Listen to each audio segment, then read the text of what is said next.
अमेरिकी राष्ट्रपति Donald Trump ने साफ कहा कि वो ईरान के परमाणु कार्यक्रम को लेकर उस पर दबाव बनाने के लिए सीमित सैन्य हमले करने पर विचार कर रहे हैं। जब उनसे एक पत्रकार ने इस बारे में पूछा तो डोनाल्ड ट्रंप ने कहा कि मैं कह सकता हूं कि मैं इस पर विचार कर रहा हूं।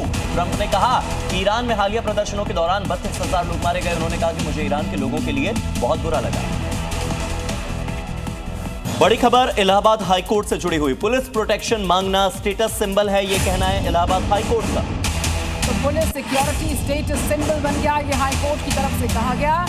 टैक्स पेयर्स के पास ये जो पैसे हैं टैक्स पेयर्स के, उस पर खास क्लास बनाया जा रहा है। पुलिस सुरक्षा मांगना अब स्टेटस सिंबल हो गया है।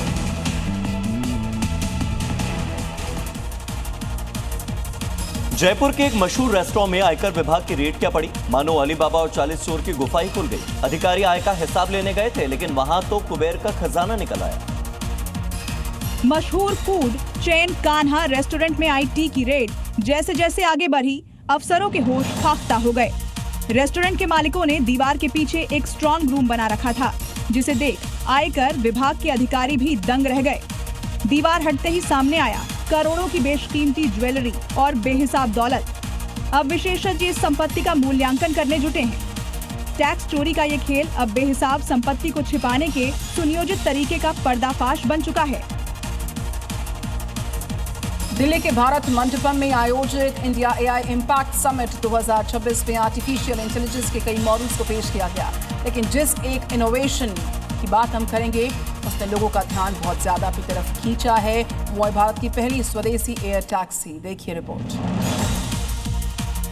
शहरी भारत में बढ़ते ट्रैफिक और समय की बर्बादी से परेशान लोगों के लिए ये एयर टैक्सी किसी वरदान से कम नहीं।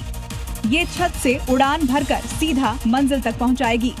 दी प्लेन कंपनी के ब्रांड मैनेजर चमन यादव ने बताया कि इस टैक्सी से 2 घंटों के सफर को 2 मिनटों में तय किया जा सकता है।